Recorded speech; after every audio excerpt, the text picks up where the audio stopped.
আল্লাহ তাআলা আমাদের শিক্ষা দিলেন, হে মানুষেরা, আমি তোমাদেরকে এক পুরুষ এবং নারী থেকে সৃষ্টি করেছি, অতঃপর তোমাদেরকে বিভিন্ন জাতি গোষ্ঠীতে বিভক্ত করে দিয়েছি, যাতে তোমরা একে অপরকে চিনতে পারো, শনাক্ত করতে পারো, একে অপরকে পরিচয় দিতে পারো।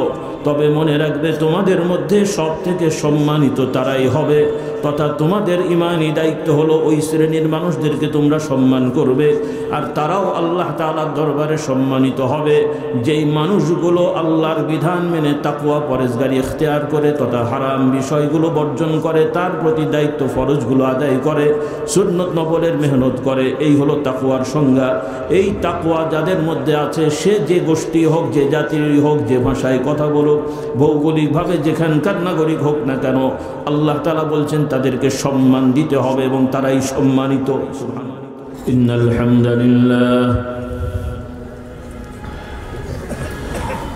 الحمد لله نحمده ونستعينه ونستغفره ونؤمن به ونتوكل عليه ونعوذ بالله من شرور أنفسنا ومن سيئات أعمالنا من يهده الله فلا مضل له ومن يضلله فلا هادي له وأشهد أن لا إله إلا الله وحده لا شريك له وأشهد أن محمدًا عبده ورسوله صلى الله عليه وعلى آله وأصحابه وبارك وسلم. أما بعد، فأعوذ بالله من الشيطان الرجيم. بسم الله الرحمن الرحيم. ما كان محمد أبا أحد من رجالكم ولكن رسول الله وخاتم النبيين وكان الله بكل شيء عليما. يا أيها الذين آمنوا اذكروا الله ذكرا كثيرا وسبحوه بكرة وأصيلا. আল্লাহ রাব্বুল আলামিনের শানে আমরা শুকরিয়া আদায় করছি, সকলে পড়ছি আলহামদুলিল্লাহ। আল্লাহ তাআলার শুকরিয়া যে আমরা কোরআনের মজলিসে, ওয়াজের মজলিসে আমরা বসতে পেরেছি, বলি আলহামদুলিল্লাহ। যদি আমরা অনেকেই আজকাল এই ওয়াজ মাহফিল, তাফসিরুল কোরআন, জিকিরের মজলিস সম্পর্কে অতটা ওয়াকিফাল নয়, বর্তমান যে অবস্থা হয়েছে তাতে এগুলোকে এক ধরনের বিনোদনমূলক অনুষ্ঠানে পরিণত করা হয়েছে, যেটা খুবই ক্ষতিকর এবং আফসোসের বিষয়। কারণ আমরা এই আয়োজনগুলো করে থাকি, উদ্দেশ্য হলো দিন শেখা, দিন জানা। আমরা গুনাহগার মানুষ, এই ওয়াজ মাহফিলে এসে গুনাহ থেকে মুক্ত হব, আরও কিছু নেক আমল বাড়িয়ে সওয়াব অর্জন করব এবং কিয়ামতে যেন নাজাত পেতে পারি, এই আকাঙ্ক্ষা নিয়ে আমরা এসে থাকি, বলি আলহামদুলিল্লাহ। কিন্তু বর্তমান বহু অনুষ্ঠানে এই আকাঙ্ক্ষার বাস্তবায়ন পাওয়া যাচ্ছে না। সেজন্য প্রথমে আমি অনুরোধ করব বিষয়গুলো অনুধাবন করার জন্যে, বিশেষ করে আমার কচিকাঁচা ছাত্র ভাইয়েরা, যুবকেরা, যুবক ভাই বোনেরা যারা আছো, তোমরাই এদেশের ভবিষ্যৎ বা বর্তমান, বলি আলহামদুলিল্লাহ। আগে বলতাম আমাদের ছেলেরা ভবিষ্যৎ, এখন তো এরাই এখন বর্তমান বাস্তবতা। এখন তো আর বুড়োদের সব কিছু নেই, বুড়োরা গেট আউট, জোয়ানরা ইন আউট, নাকি? হ্যাঁ, এখন আমার যুবকরাই দেশ চালাচ্ছে বলা হয়, তবে মনে হচ্ছে তারা চালাচ্ছে না, তাদের ঘাড়ে কেউ চেপে বসেছে। কি বলেন? আমাদের যুবকদেরকে আল্লাহ তাআলা হেফাজত করুন, বলুন আল্লাহুম্মা আমিন। আপনাদেরকেও সাবধান থাকতে হবে যে আপনাদের এই কলিজার টুকরাদেরকে নিয়ে কেউ যেন অপব্যবহার করতে না পারে। আল্লাহ আমাদের হেফাজত করুন। তো যেহেতু আমরা এখানে এসেছি, আমাদের সকলেরই বা বেশিরভাগ মানুষেরই মূল একটা পরিচয় হলো যে আমরা মুমিন মুসলিম, বলি আলহামদুলিল্লাহ। আশপাশে অন্য ধর্মের মানুষ থাকতে পারে বা আছেন হয়তো, তাদেরকে আহ্বান করছি যারা মাইকের আওয়াজ শুনছেন আমাদের কথাগুলো একটু মনোযোগের সহিত শোনার চেষ্টা করবেন, কারণ আপনাদেরকেও ইসলাম সম্পর্কে জানা দরকার। যেহেতু এই দেশে আমরা সবাই একসাথে থাকি, ইসলামটা কি প্রথমত আমরা মুসলিম হিসেবে অন্য ভাইদেরকে জানানোর চেষ্টা করতে হবে। অন্য ভাইদের একটু জানা দরকার যে আপনার পাশে যারা মুসলিমরা আছেন তারা আসলে কি জিনিস, তারা কি আপনাদের ক্ষতিকর না উপকারী, একটু জানা দরকার আছে না নাই? জানা দরকার আছে। আল্লাহ তাআলা আমাদের সকলকে ইসলামের হক আদায় করার তৌফিক দান করুন। যেহেতু আমরা মুমিন মুসলিম, আর মুমিন মুসলিমের মূল বিষয় হলো গায়বী বিষয়গুলোকে বিশ্বাস করা, দৃঢ়তার সহিত মেনে নেওয়া এবং সেটার উপরে দৃঢ় থাকা, তাহলেই হলো মুমিন মুসলিম হওয়া যায়। পক্ষান্তরে যদি আমরা শুধু জাগতিক দুনিয়াবী বস্তুর উপরেই নির্ভর করে যুক্তিতে চলি, তাহলে কিন্তু প্রকৃত মুমিন মুসলিম হওয়া যাবে না। এই মূল জিনিসটা খেয়াল রাখতে হবে। কারণ আল্লাহ রাব্বুল আলামিন কোরআনুল কারীমের দ্বিতীয় সূরা সূরাতুল বাকারার প্রথমেই জানিয়ে দিয়েছেন, কোরআন সম্পর্কে আল্লাহ তাআলা পরিচয় দিয়েছেন, হুদাল লিল মুত্তাকিন আল্লাযীনা ইউমিনুনা বিল গায়বি ওয়া ইউকিমুনাস সালাহ। কোরআন সম্পর্কে আমরা সকলেই কম বেশি শুনেছি বা কিছুটা জেনেছি। কোরআন হলো আল্লাহর কথা। কার কথা? কোরআন সূরা ফাতিহা থেকে নাস পর্যন্ত যে আরবি বিষয়গুলো কোরআনে আমরা আয়াত সূরাগুলো পড়ি, আল্লাহ তাআলা এভাবেই কথা বলে পাঠিয়েছেন, সরাসরি এগুলো আল্লাহর কথা। বলুন সুবহানাল্লাহ। এটা আমরা বলি কালামুল্লাহ। কালাম মানে কথা। আল্লাহ তাআলা তো আল্লাহর নিজের পরিচয়, তার ব্যক্তিগত নাম তিনি রেখেছেন। বলুন সুবহানাল্লাহ। তাহলে এই কোরআন যে আল্লাহ তাআলার কথা, এই ব্যাপারে কোনো সন্দেহ নেই। এটাই সূরা বাকারার প্রথমে বলা হয়েছে, লা রাইবা ফি। এখন কোরআনের কাজ কি, কোরআনের বৈশিষ্ট্য কি, কোরআন দিয়ে কি করতে হয়? আল্লাহ তাআলা বলেন, হুদাল লিল মুত্তাকিন। যারা বাছবিচার করে চলবে, নিজের কল্যাণ চাইবে, নিজেকে বিপদ থেকে মুক্ত রাখতে চাইবে, প্রকৃত কল্যাণকামী যে নিজের হবে অন্যের হবে, এই ধরনের মানুষদের জন্য কোরআন হবে হেদায়েত তথা পথের দিশা, পথ প্রদর্শনের জায়গা, পথ প্রদর্শনের উপকরণ। সঠিক পথের দিশা সেটি হলো কোরআন। তবে এই দিশা পাবে তারাই যারা সচেতন, যারা নিজেকে সুস্থ রাখতে চায়, ভালো রাখতে চায়, নিজের কল্যাণ চায়, তারাই এখান থেকে হেদায়েতটা পাবে। তাদেরকে আরবিতে বলা হয় মুত্তাকি। কি বলা হয়? এই যে আপনারা এখানে আজকে সোয়েটার পরে, মাফলার পরে, মাস্ক পরে, গলায় মানে পেঁচিয়ে বিভিন্ন পোশাক আমরা পরে এসেছি। কেন ভাই? যাতে ঠান্ডাটা না লাগে। আপনারা সচেতন এই জন্যে। আর যার সচেতনতা কম, দেখা যাবে সাদা সিধা একটা পোশাক পরে এসছে, তারপরে দুদিন পরে ঠান্ডা লেগে যাবে। তো ওইভাবে যারা প্রকৃত সচেতন মানুষ, যে আমার জীবনের মূল্য আছে, আমার গন্তব্য আছে, আমার সৃষ্টির উদ্দেশ্য আছে, অহেতুক আমরা সৃষ্টি হইনি, শুধু খাবো যাবো, মরে যাব, শেষ হয়ে যাবে, এজন্য আল্লাহ আমাদের জগতে পাঠাননি, এজন্য আমরা আসিনি। এগুলো হচ্ছে পশুদের জীবন। পশুর কোনো শেষ পরিণতি, চূড়ান্ত কিছু নাই। চূড়ান্ত যেগুলো খাওয়ার জবাই করে আমরা খেয়ে ফেলি, যেগুলো এমনি বিচরণ করার পরিবেশের ভারসাম্য রক্ষার্থে আল্লাহ তাআলা সৃষ্টি করেছেন, এগুলো এভাবেই থাকে, মরে যায়, শেষ হয়ে যায়। আমরাও কি মানুষ এরকম?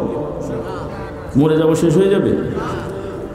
তাহলে এই পশু এবং মানুষের মধ্যে অবশ্যই তফাৎ আছে। এজন্য আল্লাহ তাআলা বললেন, হুদাল লিল মুত্তাকিন।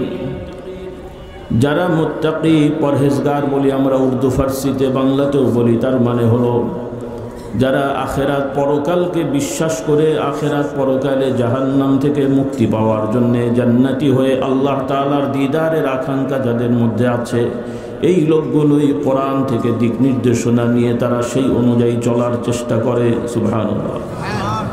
সেটাই বলা হয়েছে আল্লাযীনা ইউমিনুনা বিল গায়ব। গায়েব মানে অদৃশ্য, যেটা সরাসরি চোখে দেখা যায় না, এই পঞ্চম ইন্দ্রিয় শক্তি দিয়ে অনুধাবন বা ধরা, ছোঁয়ার বাইরে। যেমন জান্নাত, কে কে দেখেছেন? দেখেছেন কেউ? জাহান্নাম, কবরের মধ্যে প্রশ্ন কে কে শুনেছেন? এগুলো হবে না হবে না? সবাই বিশ্বাস করলেন তো? যুবকদের একটু কেমন কেমন লাগছে যে আপনারা বলছেন, হতেও পারে নাও পারে। হ্যাঁ, যদি মনে হয়, বিশেষ করে আমার ছাত্রছাত্রী ভাই বোনদের বলতে চাই, বিশেষ করে কলেজ ইউনিভার্সিটির ছাত্রছাত্রী, তবে মাদ্রাসাকেও এখন বাদ দেওয়া কঠিন হয়ে গেছে। মাদ্রাসাগুলোর যে অবস্থা, আপনারা যে কারণে যে উদ্দেশ্যে মাদ্রাসাগুলো প্রতিষ্ঠা করেছেন, আপনার বাবা দাদারা, আপনারাও কষ্ট করছেন। কিছু কিছু, সব বলবো না, অবশ্যই ভালো আছে, কিছু কিছু মাদ্রাসা তাদের উদ্দেশ্য থেকে দূরে সরে গেছে। আল্লাহ তাদেরকে হেদায়েত দান করুন। কারণ স্কুল এক ধরনের বিদ্যালয়, মাদ্রাসা এক ধরনের বিদ্যালয়, দুটোর গন্তব্য, দুটোর উদ্দেশ্য, দুটোর পদ্ধতি পুরোটাই আলাদা। একজন ফজরে যে নামাজ পড়ে মুসলমান মুমিন, আর একজন অমুসলিম সকালবেলা উঠে এক্সারসাইজ করে, দুটো কি এক? দেখে আপনি মনে করছেন যে এটা মুসলমানদের এক্সারসাইজ, ওটা অমুসলমানদের এক্সারসাইজ। নামাজ কি এক্সারসাইজ? কেউ যদি এক্সারসাইজের নিয়তে 8 রাকাত নামাজ পড়ে কত সওয়াব পাবে? সওয়াব তো নাই, উল্টা কবিরা গুনাহ হবে। আল্লাহ আমাদের হেদায়েত দান করুন। কথাগুলো বোঝার চেষ্টা করবেন। এই যে একটু টাচ দিয়ে যাই, যেহেতু কথাটা চলে আসলো। সাধারণত স্যার বসে আছেন, হয়তো মাইন্ড না করলে ভালো হয়।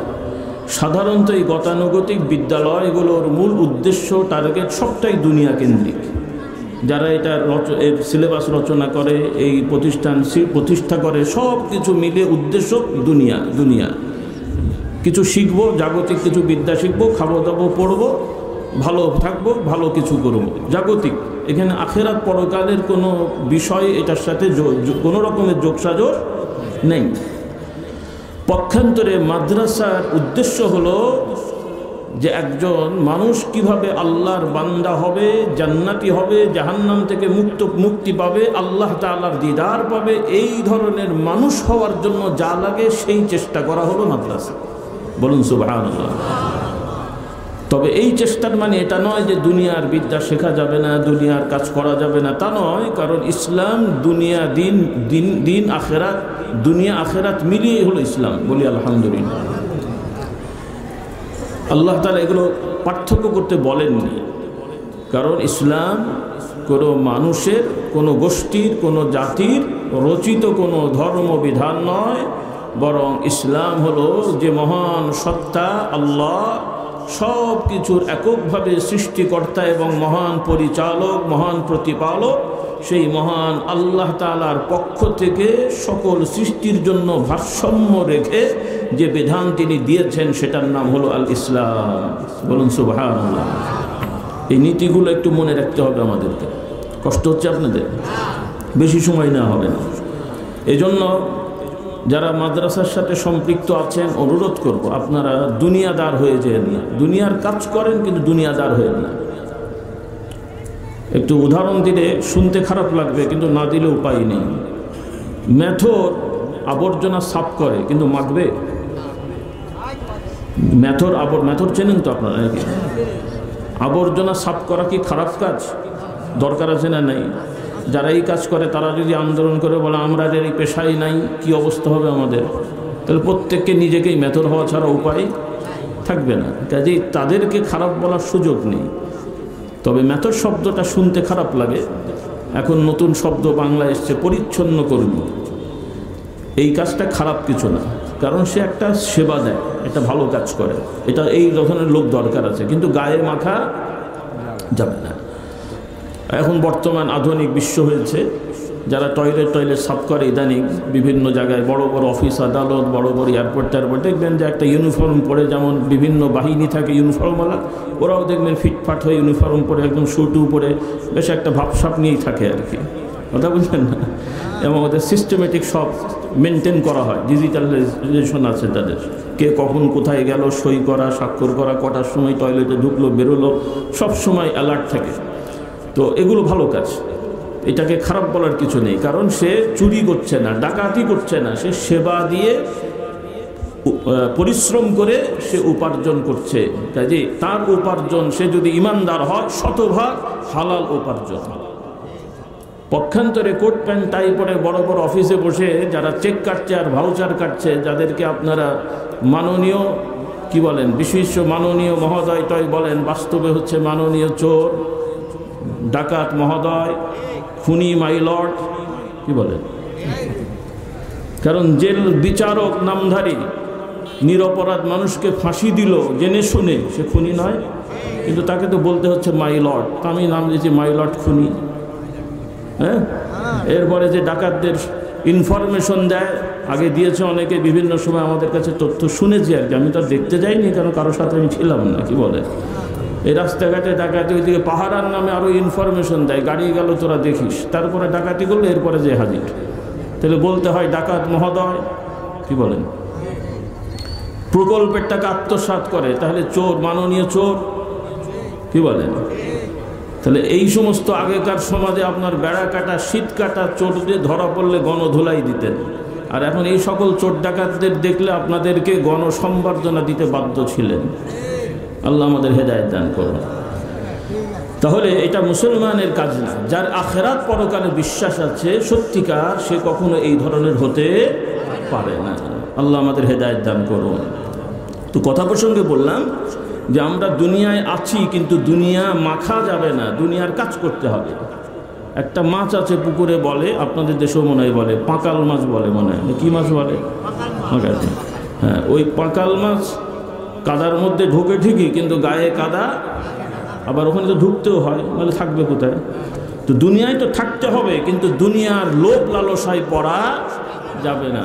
খাবো হালাল, খাবো, থাকবো হালাল জায়গায় থাকবো, নাকি বোনের জমি আত্মসাৎ করে। আপনাদের দেশের নেই মনে হয়, হ্যাঁ, বাপ মরে গেছে, বোন বেচারা শ্বশুর বাড়িতে আছে, এইদিকে ভাইয়েরা সব জালিয়াতি করে বিল্ডিং টিল্ডিং করে আমাদের হুজুরদের নিয়ে যে মিলাদ টিলাদ পড়ে একদম দাড়ি জুব্বা রেখে সুফি সাহেব হয়ে গেছে। মাশাআল্লাহ, ফেরেশতারা বুঝতে পারেনি মনে হয়, কি বলে, নাউজুবিল্লাহ। আল্লাহ তাআলা বুঝতে পারেনি, এত ক্রিটিক্যাল জিনিসকে আল্লাহ বুঝতে পারে, নাউজুবিল্লাহ পড়ে। আল্লাহ তাআলার ইলমকে ফাঁকি দেওয়ার সুযোগ নাই রে ভাই। কাজেই বড় হওয়ার জন্য অন্যায় করার কোনো দরকার নেই। যার বড় হওয়ার ইচ্ছা আছে আপনি হবেন, সৎ পথে হবেন, নাকি হওয়া যায় না? এখানে বলছেন না, আবার যাওয়ার সময় বলবেন হুজুররা কত কথা বলে, অত কি মেনে চলা যায়? তাই বলে সব লোকজন। হাই রে আফসোস। আল্লাহ তাআলা আমাদের হেদায়েত দান করুন। বড় হন, রাজা হতেও ইসলামে মানা নেই, মন্ত্রী যন্ত্রী তো পরের কথা। একচ্ছত্র রাজত্ব কোনো মুমিন মুসলিম চাইলে হতে পারে, আল্লাহ দিলে হতে পারে, কোনো সমস্যা নেই। কারণ অনেকে আবার মনে করে রাজতন্ত্র মনে হয় হারাম, এটা ভুল কথা। এই সমস্ত তন্ত্র ইসলামের তন্ত্র না, এটাও আমি বলে দিই, পরে ভুলে যাব হয়তো। কারণ আমি ছাত্রছাত্রী ভাই বোনদের বলতে চাই, যারা ইউনিভার্সিটি লেভেলে পড়ো, অনার্স মাস্টার্সে পড়ো, ইন্টারমিডিয়েটে পড়ো, এছাড়াও যারা আমাদের শিক্ষিত ভাইরা আছেন, সমাজে বিভিন্ন কাজে আপনারা ব্যস্ত আছেন, প্রচলিত নিয়মে আপনারা চলে আসছেন, সেজন্য অনেক জিনিস হয়তো অনেকে অনুধাবন করতে পারেন না। আপনাদের আমাদেরকে দৃঢ়তার সহিত বিশ্বাস করতে হবে, ইসলাম পূর্ণাঙ্গ একটা বিধান আল্লাহর পক্ষ থেকে। বলি আলহামদুলিল্লাহ। এখানে কারো থেকে ধার করার কোনো দরকার নাই, শুধু নয় করাও যাবে না। বলি আলহামদুলিল্লাহ। কাজেই প্রচলিত গতানুগতিক রাষ্ট্রবিজ্ঞানের ভেতরে যে সকল গণতন্ত্র, সমাজতন্ত্র, আরও কিছু তন্ত্রমন্ত্রের কথা উল্লেখ আছে, গবেষণার স্বার্থে জানার জন্য আপনারা পড়তে পারেন, কিন্তু খবরদার এগুলোতে বিশ্বাসী হওয়া যাবে না। এই প্রচলিত রাষ্ট্রবিজ্ঞানের গণতন্ত্র, সমাজতন্ত্র, এই ধরনের কোনো তন্ত্রে মন্ত্রে, সেকুলারিজম, এরপরে ধর্মনিরপেক্ষবাদ, এই যে গতানুগতিক এই সমস্ত বই যেগুলো আছে, ডেফিনেশন, সংজ্ঞা, কোনো মুমিন মুসলিম কখনোই এগুলো বিশ্বাস করতে পারে না। এবং আপনাদের অনুরোধ করে এগুলো করবেন না। পড়বেন ঠিক আছে, কিন্তু এগুলো করবেন না। আপনাকে আমাকে বিশ্বাস করতে হবে ইসলামের স্বতন্ত্র রাষ্ট্রনীতি আছে। বলি আলহামদুলিল্লাহ। ইসলামের স্বতন্ত্র রাষ্ট্রনীতি আছে, যেই নীতির মূল নীতি হচ্ছে সমাজের শাসনের দায়িত্ব নেবেন দেওয়া হবে সৎ যোগ্য ভালো মানুষদেরকে, যারা আল্লাহকে ভয় করে। একমাত্র সবাই কথাও বলছেন না। আল্লাহ আমাদের কবুল করুন। আপনারা যে যেই দলই করেন সেটা অন্য জিনিস। আমরা আপনাদের দেশেরও না, ভারতেরও না, কোনো গতানুগতিক রাজনৈতিক দলের সাথে আমরা নেই, ইনশাল্লাহ থাকবও না। আপনাদের গতানুগতিক দলীয় কোনো নীতিতে আমরা থাকবো না, আগেও নেই, এখনও নেই, ভবিষ্যতেও থাকবো না ইনশাল্লাহ। আমরা একটা দলেরই দাওয়াত দিয়ে থাকি, একটা দলেরই দালালি করে থাকি, সেই দল হচ্ছে আল্লাহর দল। এখন আপনাদের ইচ্ছা আপনারা কার দলের দালাল হবেন, আল্লাহর দলের না শয়তানের দলের? কি ঠিক আছে তো ইনশাল্লাহ? না মন খারাপ হচ্ছে? আল্লাহর দল হলে তো আবার একটু মৌলবাদী হয়ে যাবে। আবার শয়তানের দল তো শুনতে খারাপ লাগছে, তাদের মাঝখানে হবেন নাকি? মাঝখান বলে আর কিছু নেই, হয় ইস্পার না হলে উস্পার, হয় মরবে নাহলে বাঁচবে, মাঝখানে আবার কি হবে রে ভাই? আপনাদের দেশে মরেও নি বাঁচেও নি, মাঝখানে আছে নাকি? একটা লোক হয় জীবিত না হলে মাঝখানে কি হয়? তাহলে হয় আল্লাহর দল হতে হবে, আর আল্লাহর দল হওয়ার চেষ্টা না থাকলে ও যতই নিজেকে জেন্টলম্যান দাবি করুক, শয়তানের দল ছাড়ার কোনো গন্তব্য নেই। আল্লাহ আমাদের সবাইকে আল্লাহর দল হওয়ার তৌফিক দান করুন। তবে আল্লাহর দল কোনো হুজুরের দল না, কোনো পীর সাহেবের দল না, গতানুগতিক কোনো ইসলামী রাজনৈতিক দল না, গতানুগতিক কোনো পীর সাহেবের দরবারও না। এগুলো ভালো কাজ। পীর মাশায়েখ আল্লাহওয়ালা যারা, তারা ভালো জিনিস, ভালো লোক। যারা ইসলামের জন্য, খেদমতের জন্য ইসলামী দল প্রতিষ্ঠা করে ভালো কাজ করবেন, আমরা সহযোগিতা করব, তবে হতে হবে ইসলামের কাজ। নাম ব্যবহার করবো ইসলামের, আর চোখ খুলব নিজের স্বার্থের জন্যে। পীর মুরিদির নাম ব্যবহার করে এক একটা দরবারকে কাবা শরীফ, মক্কা শরীফ বানিয়ে ফেলবেন। ইসলামী দলের নামে এক একটা দল নতুন নতুন ইসলাম গজাবেন, আর এক একজন নেতা সাহেব অঘোষিত নবীর মতন নিজেদেরকে বানাবেন। এর মধ্যে কখনোই আমরা যেতে পারি না। কি কথা বোঝা যাচ্ছে না? যায়নি? নীতিগুলো খেয়াল রেখেন ভাই বোন, সবাইকে বলছি। ভালো কাজ করার জন্য সঙ্গবদ্ধ হওয়া এটা কোনো খারাপ কাজ না, কিন্তু সঙ্গবদ্ধ হয়ে মুসলমানদের মধ্যে বিভক্তি সৃষ্টি করা, যে আমরাই একমাত্র ইসলামের কাজ করি আর কেউ করে না, আমরাই সব, অন্যরা সব খারাপ, বুঝতে হবে এটার মধ্যে ভেজাল আছে। কারণ এখানে মুসলমানদের মধ্যে বিভক্তি করা হারাম। যারাই কলেমা পড়েছে, আল্লাহকে আল্লাহ মানে, নবীকে নবী মানে, কোরআনকে কোরআন মানে, হালাল হারামে বিশ্বাসী, সে সামাজিকভাবে যে গোষ্ঠীরই হোক, যে সমাজেরই হোক, সে আমার ইমানি ভাই। এটা হলো আমাদের বিশ্বাস, বলি আলহামদুলিল্লাহ। শুধু এরা না, আর একটা জিনিস, বিভিন্ন আঞ্চলিকতার নামেও আমাদের ঝগড়া বিবাদ আছে, সেগুলো থেকেও আমাদের মুক্ত হতে হবে। এই রাষ্ট্রীয় জাতীয়তাবাদের ঝগড়া, এই জাতি সে জাতি ও জাতি, এখানেও আপনাদের মনে রাখতে হবে আমরা মুমিন মুসলিম। আমাদের বিশ্বাস সামাজিকভাবে যে যেই ধর্মের হোক, যে যেই ভৌগোলিক অবস্থানে রাষ্ট্রের নাগরিক হোক, মানুষ হিসেবে সবাই আমরা আদম সন্তান। আল্লাহ আমাদের শিক্ষা দিয়েছেন। কাজেই যে জাতি হোক, কোনো মানুষকে অবজ্ঞা করা, জাগতিক জাতীয়তার জন্যে বা কোনো ধর্মের জন্য কোনো মানুষকে অবজ্ঞা করা, তুচ্ছ-তাচ্ছিল্য করা, কটাক্ষ করা, তার মানব অধিকার হরণ করা, এই ধরনের কোনো কাজে ইসলামের অনুমতি নেই। আল্লাহ আমাদের হেদায়েত দান করুন। আল্লাহ তাআলা আমাদের শিক্ষা দিয়েছেন, ইয়া আইয়ুহান নাস ইন্না খালাকনাকুম মিন যাকারিন ওয়া উনসা ওয়া জাআলনাকুম শুউবান ওয়া ক্বাবাইলা লিতাআরাফু ইন্না আকরামাকুম ইনদাল্লাহি আতকাকুম। আল্লাহ তাআলা আমাদের শিক্ষা দিলেন, হে মানুষেরা, আমি তোমাদেরকে এক পুরুষ এবং নারী থেকে সৃষ্টি করেছি, অতঃপর তোমাদেরকে বিভিন্ন জাতি গোষ্ঠীতে বিভক্ত করে দিয়েছি, যাতে তোমরা একে অপরকে চিনতে পারো, শনাক্ত করতে পারো, একে অপরকে পরিচয় দিতে পারো। তবে মনে রাখবে, তোমাদের মধ্যে সব থেকে সম্মানিত তারাই হবে, তথা তোমাদের ইমানি দায়িত্ব হলো ওই শ্রেণীর মানুষদেরকে তোমরা সম্মান করবে, আর তারাও আল্লাহ তাআলার দরবারে সম্মানিত হবে যেই মানুষগুলো আল্লাহর বিধান মেনে তাকওয়া পরেজগারি ইখতিয়ার করে, তথা হারাম বিষয়গুলো বর্জন করে, তার প্রতি দায়িত্ব ফরজগুলো আদায় করে, সুন্নত নফলের মেহনত করে। এই হলো তাকওয়ার সংজ্ঞা। এই তাকওয়া যাদের মধ্যে আছে, সে যে গোষ্ঠী হোক, যে জাতির হোক, যে ভাষায় কথা বলুক, ভৌগোলিকভাবে যেখানকার নাগরিক হোক না কেন, আল্লাহ তাআলা বলছেন তাদেরকে সম্মান দিতে হবে এবং তারাই সম্মানিত। সুবহানাল্লাহ। এই বিশ্বাসটা আপনাদের দৃঢ় হতে হবে। কিন্তু এখন আমাদের ঝামেলা কি হয়েছে? এই গতানুগতিক দলের কারণে আমাদের ঝামেলা হয়েছে। এক দলের লোক আরেক দলের লোক যতই ভালো থাকুক ওর সাথে হিংসা করে। আপনাদের দেশে নেই মনে হয়? হ্যাঁ, আর নিজের দলের লোক খুনি হলেও বলবে যে এর মতো ফেরেশতা দুনিয়ায় নেই। এটা কোনো মুসলমানের কাজ? আর এর থেকেও বড় অপরাধ, যারা বড় বড় খুনি, দাগী আসামি, ডাকাত, ধর্ষক মামলা হয়েছে, জেনুইন মামলা, আইনের দোহাই দিয়ে ওকালতি নামে, ব্যারিস্টারের নামে কিছু মানুষেরা আছে, এই সকল বড় বড় ডাকাত খুনিদের পক্ষ হয়ে কোর্টে বিভিন্ন রকমের কৌশল করে সাফাই গায় যে এর মতো ফেরেশতা দুনিয়ায় নেই। এটা কোনো মানুষের কাজ হলো? আচ্ছা বলেন তো, এই ধরনের চলতে থাকলে সমাজে অপরাধ বাড়বে না কমবে? কারণ অপরাধীরা জানবে যে আমি 1 কোটি টাকা চুরি করে ব্যারিস্টারকে 10-20 লাখ টাকা দিলেই আমি ফেরেশতা হয়ে যাব। আপনারা একটু বিবেকটাকে নাড়া দেন। কারণ আপনারা মনে করছেন কোর্টের রায় হলেই হয়ে গেল। মনে রাখতে হবে এই রায় নয়, আরও রায় আছে, কবরে রায় আছে, হাসরে রায় আছে।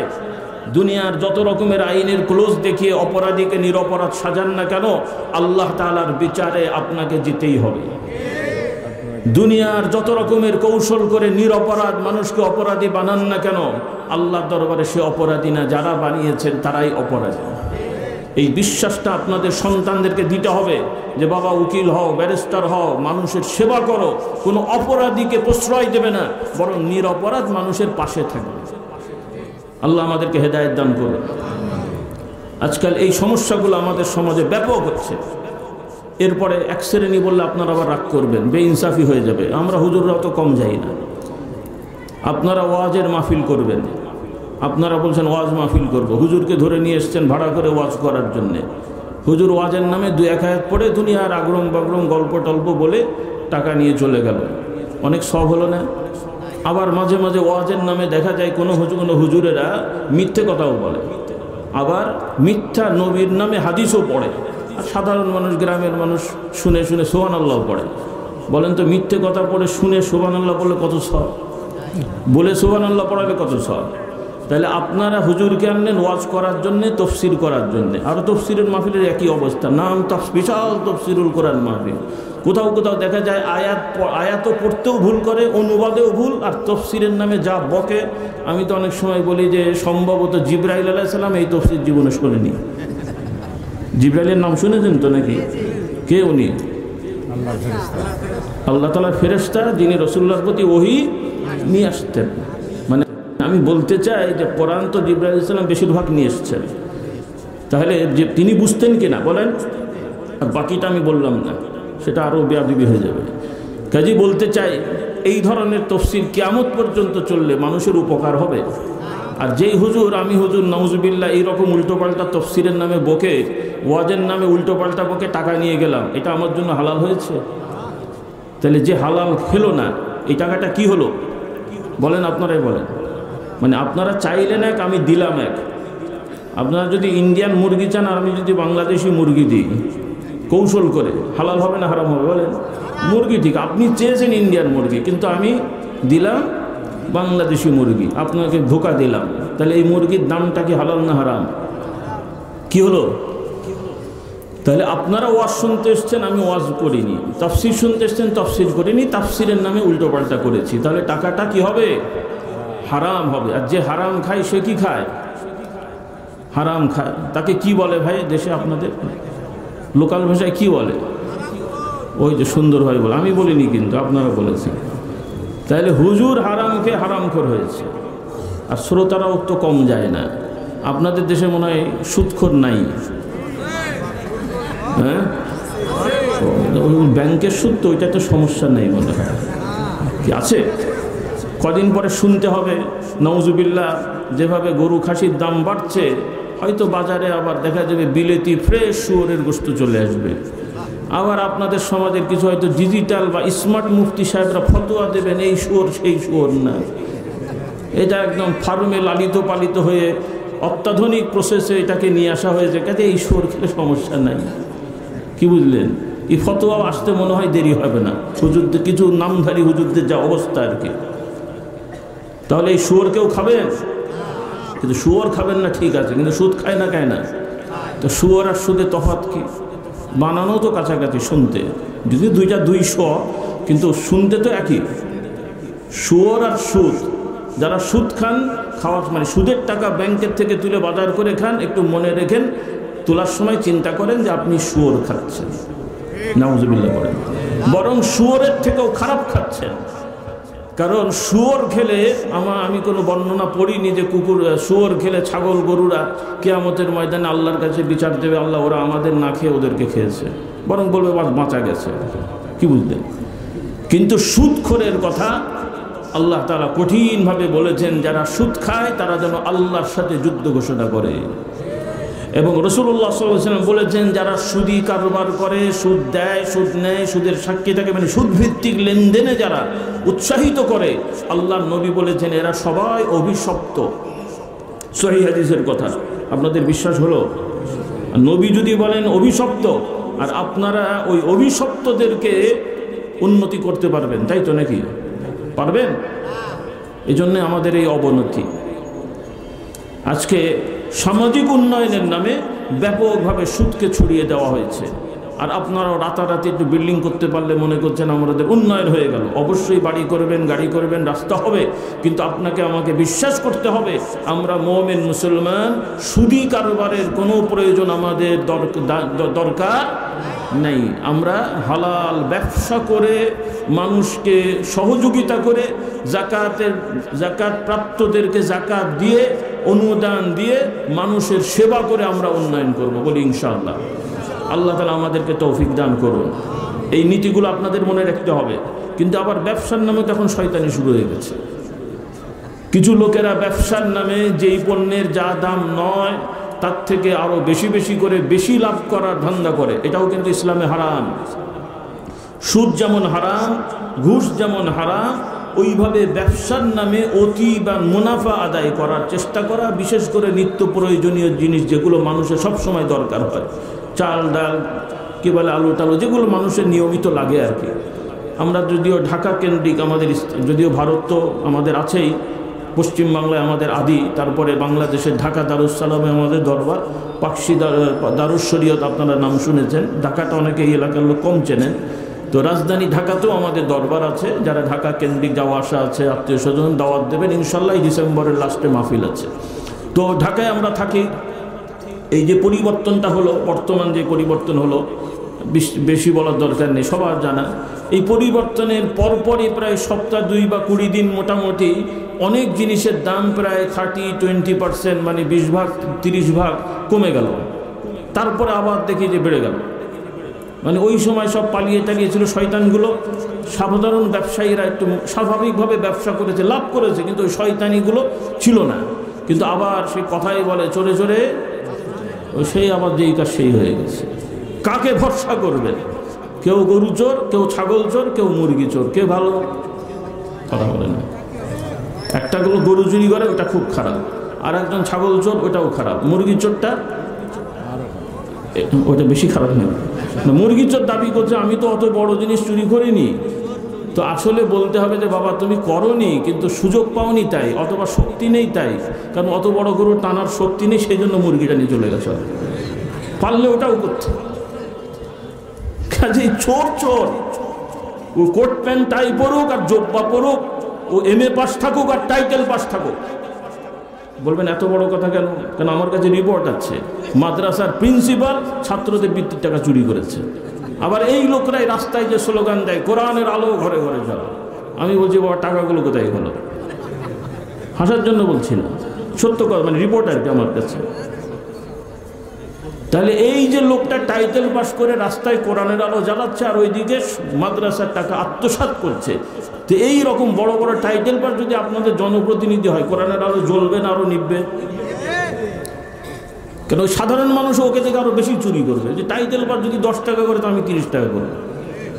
ও তো মনে করছে যেহেতু দাও এত বড় কিতাবাদি পড়েছে, তো আসলে পড়েও নি। এগুলো সব ইপাস থেকে উপাস। কারণ অধিকাংশ ফাজেল কামেল এবং কি বলে আলেম মাদ্রাসার সেন্ট্রাল পরীক্ষার পরের দিন আপনারা টয়লেটে যেয়ে দেখেন কোরআন হাদিসের পাতা পড়ে থাকে। নকল করছে তো করছে রে ভাই, পকেটে থাকতো, নকল করে নিয়ে চলে যেত, পানিতে ফেলে দিত, তাও একটা হতো। শয়তানগুলো নকলও করে আর টয়লেটে এগুলো ফেলে। এখন আপনারা চিন্তা করেন, ওলামাদের প্রশ্ন করি, তোমাদেরকেও প্রশ্ন করি, যারা কোরআনের পাতা টয়লেটে ফেলতে পারে তাদের ঈমান আছে? এত বড় আস্পর্ধা, শয়তানিরা জায়গা খুঁজে পাওনি। আর তোমরাই আবার বড় বড় কথা বলবে কোরআনের আলো ঘরে ঘরে জ্বলবে। অবশ্যই কোরআনের আলো জ্বালাতে আমরা সবাই চাই। তো চোর, বাটপার, মিথ্যাবাদী, ধোঁকাবাজ, ভণ্ডদেরকে নিয়ে কখনো কোরআনের আলো জ্বলতে পারে না। কোরআনের আলো জ্বলবে যারা সত্যবাদী, সৎ, নিষ্ঠাবান, আল্লাহকে ভয় করে, কোনো রকম বেইনসাফি করে না, যার যেটা পাওনা সেটা দেয়। কারণ এগুলো ইসলামের মূল নীতি। এগুলো যে সমাজে আছে সেই সমাজেই তো কোরআনের আলো আছে। কোরআনের আলো মানে শুধু সংবিধানে লেখা থাকবে। এখনও যে কাগজ কলমে আইন কানুন আছে এগুলো কি খারাপ নাকি? কোথাও কি বলা হয়েছে বর্তমান যে যারা এই এতদিন এই বাংলাদেশে যারা শাসন টাসন যারাই করেছে, মন্ত্রীরা শপথ করেছে, কেউ কি শপথে বলে যে আমরা গোপনে চুরি করিব? এই কথা কেউ বলে? সবাই তো মিষ্টি মিষ্টি কথা বলে। এরপরে যত নেতারা আছে মঞ্চে যে স্টেজে যে বড় বড় গলায় কথা বলে, সমাজ থেকে দুর্নীতি মুক্ত করতে হবে, সমাজ থেকে সন্ত্রাস মুক্ত করতে হবে, সন্ত্রাসকে না বলুন। ভেতরের খবর হলো ওই এলাকার সব সন্ত্রাসী ওই তার ডিলার হয়ে বসে আছে। তাহলে চোরের মার এই তো কাগজে কলমে সবই তো আছে। এখনো যা আছে সবটা তো আর ইসলাম বিরোধী না। অবশ্যই অনেক জিনিস ইসলাম বিরোধী আছে। আমার প্রশ্ন হলো যে আপনারা মুমিন মুসলমান, আখিরাতে বিশ্বাস করেন। এই দেশ এখন বাংলাদেশ, এটা ভারতও নয়, অন্য দেশও নয়। এদেশ ভারত থেকে হলো পাকিস্তান, পাকিস্তান থেকে হলো বাংলাদেশ। এই ইতিহাস মনে আছে তো আপনাদের? কিন্তু কেন হলো এটা একটু অনেকের মনে নেই মনে হয়। ভারত থেকে পাকিস্তান হওয়ার পেছনে উদ্দেশ্য ছিল যে আলাদা রাষ্ট্র হবে, কোরআন সুন্নাহ মোতাবেক পরিচালিত হবে। সেই রাষ্ট্রের নাম হবে পাকিস্তান, পবিত্র স্থান। কিন্তু সেই পবিত্র স্থান নামক রাষ্ট্রকে কিছু মুষ্টিময় গাদ্দার, মুনাফেক মার্কা মুসলমান নামধারীরা অপবিত্র করেছে। তো এখন অপবিত্র হলে যা হওয়ার তাই হবে। কারণ ইসলাম যেখানে নেই সেখানে ইনসাফ থাকবে না, আর ইনসাফ না থাকলে জুলুম আসবে। জুলুম আসলে তার মানুষ শান্তিতে থাকবে নাকি?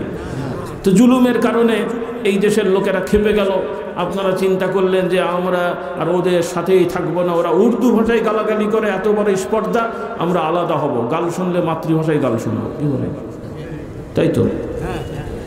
তাহলে এখন পাকিস্তান আলাদা হলো, ওরা আর উর্দু ভাষায় গালাগালি অফিসাররা করলো না, এখন আপনাদের বাংলা ভাষার অফিসাররা গালাগালি করে, আপনারা খুব সন্তুষ্ট যে মাতৃভাষার গাল খুব সুমধুর লাগে শুনতে নাকি? হ্যাঁ, আগে পশ্চিম পাকিস্তানের অফিসাররা আপনাদের ধরে খামাখালি ঠ্যাঙাতো, মারতো, মাথা ফাটাতো, ঠ্যাং ভাঙতো। এটাও খারাপ লাগে যে ওরা আমাদেরকে ঠ্যাঙাবে কেন? ঠ্যাঙালে আমরা আমাদের মামাতো ভাই, খালাতো ভাইকে মারবো। কি বুঝলেন? কি তাই করছেন না আপনারা?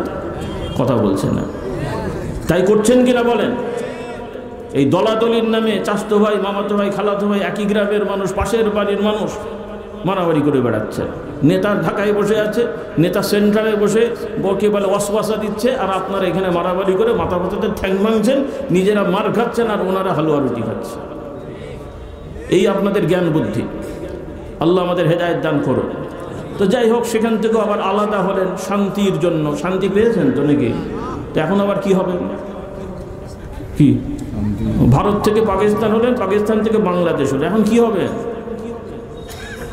এখন কি হবে বাবা? যুবকেরা শান্তি তো পেলে না। এখন ছেলেরা মনে করে যে আমরা মেয়ে হয়ে যাই, মেয়েরা মনে করো আমরা ছেলে হয়ে যাই।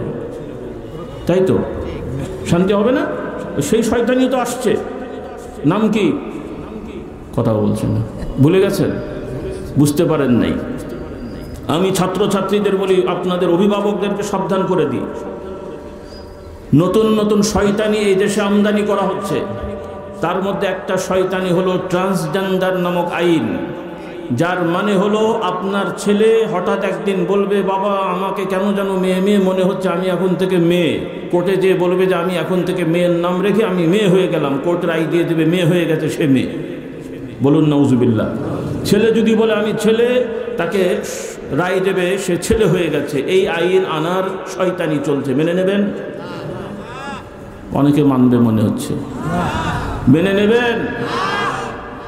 এই ট্রান্সজেন্ডারের মতন যে আইন, এরপরে আইন হচ্ছে ছেলে ছেলে মেয়ে মেয়ে বিয়ে করবে, একসাথে থাকবে, আইনে কোনো বাধা নাই। একটা অ্যাডাল্ট ছেলে মেয়ে স্বইচ্ছায় যদি একসাথে থাকে, ছেলে ছেলে মেয়ে মেয়ে অথবা ছেলে মেয়ে বিয়ে ছাড়া, তাতে কোনো সমস্যা নেই। এই ধরনের আইনের উপায় তারা করছে। বিশ্বাস করবেন আপনারা না করেন? কথাও বলছেন না, কথাও বলে বিশ্বাস করে বলে বুঝতে পারেন। যাই হোক, এগুলো শুধু ভুল না, আপনারা ভালো করে কথাটা বুঝেন। এগুলো কুফরি আকিদা। বলেন কি জিনিস এগুলো? অর্থাৎ কোনো মুসলমান যদি বিশ্বাস করে যে একটা পুরুষ সে চাইলে মেয়ের পরিচয় দিয়ে থাকতে পারে, একটা নারী চাইলে পুরুষ পরিচয় নিয়ে সে সমাজে এস্টাবলিশ হবে, আমরা বাধা দেওয়ার কোনো অধিকার রাখি না, মানে এটা হতে পারে, এই ধরনের চিন্তা যতদিন তার মধ্যে আছে সে একজন কাফের কাফের কাফের। কারণ এই বিশ্বাসে গেলে সে কাফের, কারণ এটা স্পষ্ট কোরআন এবং আল্লাহর আইনের সাথে সাংঘর্ষিক। কারণ আল্লাহ তাআলা মানুষকে সৃষ্টি করেছেন দুই জেন্ডার। কয় জেন্ডার? হয় পুরুষ, না হলে এটাও শিখে নেন, যদিও রাষ্ট্রীয়ভাবে আরেকটা জেন্ডারের কথা স্বীকৃতি অলরেডি হয়ে গেছে, সেটা হলো থার্ড জেন্ডার, তৃতীয় লিঙ্গ। যদি আমরা সত্যিকার মুসলমান হতাম তাহলে এটার দরকার হতো না, এটা কোনো দরকার নেই। এটা অন্যদের আসল মুশকিল হয়ে গেছে যে আরেক দেশের জিনিস আরেক দেশে নিয়েছে। বরফের দেশের লোক যেই জামা পরে, আপনি চৈত্র মাসে যদি ওই জামা পরেন কি অবস্থা হবে? কথা বোঝেনি? বরফের দেশের পোশাক যদি আপনাদের বাংলাদেশের চৈত্র মাসে পরে, বেঁচে থাকবে ভাই? হ্যাঁ, আবার আপনাদের এই চৈত্র মাসে আপনারা যেমন ঢোলা ঢালা লুঙ্গি আর গেঞ্জি পরে ঘোরেন, ওই পোশাক পরে যদি বরফের দেশে যান কি হবে? তো কাফের মুশরিক, তাদের ঈমান আকীদা নেই, তাদের সমাজ ব্যবস্থা আপনার সমাজ ব্যবস্থা হতে পারে? কাজে তাদের সমাজে পুরুষ নারী ওয়ারিশ হিসেবে কে কতটুকু পাবে তাদের কোনো ধর্মীয় আইনে স্পষ্টতা নাই। কারণ অন্যান্য ধর্মে নারীরা তাদের সম্পদের কোনো অধিকার পায় না বাবা মার কাছে। আবার কোনো কোনো ধর্মে কিছু ছেলেরা বেশি পায়, কিছু ছেলেরা কম পায়। পক্ষান্তরে ইসলামের আইনে পুরুষ নারী সবার জন্যই আল্লাহর আইনে প্রত্যেকের সম্পদ পাওয়ার অধিকার আছে না নেই? আছে না নাই? আমার মা বোনদের বলতে চাই, আমার ছেলে মেয়েদের বলতে চাই, যারা এখন কলেজ ইউনিভার্সিটির ছাত্রী, অনেকেই ইদানিং এই সমস্যার মধ্যে পড়ে গেছে।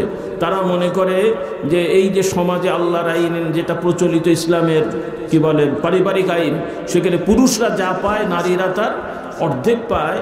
অনেক মেয়েরা কিন্তু এটাকে মেনে নিতে পারছে না, মুখে হয়তো ভয়ে বলে না, কিন্তু মনে করে যে এতে তাদেরকে ঠকানো হয়েছে। আমার মেয়েদেরকে বলতে চাই, আপনারা ইসলাম জানেন না, সেজন্য হয়তো আপনাদের এই ভুল ধারণা হচ্ছে। প্রথমত ইসলামের আইনে নারীদের অধিকারটা কি আপনাদের একটু মনে করিয়ে দিই। আপনারা জানেন, তারপর একটু ক্লিয়ার করে দিই। আল্লাহ তাআলা পুরুষ নারী আল্লাহ সৃষ্টি করেছেন। আল্লাহ তাআলা কি অবিচার করেছেন মনে হয় আপনাদের? পুরুষকে পুরুষ করে নারীকে নারী করে কি অবিচার করেছেন? আল্লাহ তাআলা অবিচার করেননি।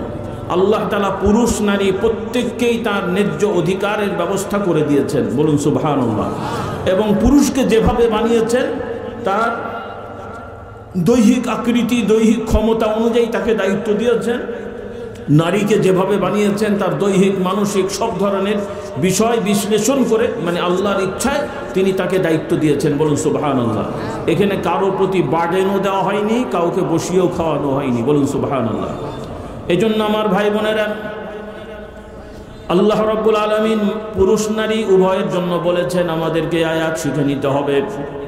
কোরআনুল কারীমে আল্লাহ তাআলা বলছেন, মান আমিলা সালিহাম মিন যাকারিন আও উনসা ওয়া হুয়া মুমিন ফালানুহইয়ান্নাহু হায়াতান তাইয়্যিবাহ ওয়া লানাজজিয়ান্নাহুম আজরাহুম বিআহসানি মা কানু ইয়ামালুন। আল্লাহ তাআলা জানিয়ে দেন, পুরুষ হোক আর নারী হোক, যারা ঈমানের সহিত সৎকর্ম করবে, ভালো কাজ করবে, তাদের দুনিয়ার হায়াত জীবনে আমি শান্তিময় আনন্দমুখর এবং শান্তি প্রশান্তির হায়াত জীবন আমি তাদেরকে দান করব। আর আখেরাত পরকালে তাদেরকে প্রতিদান দেওয়ার সময় তাদের কর্মের তুলনায় উত্তম প্রতিদান আমি দান করব। সুবহানাল্লাহ।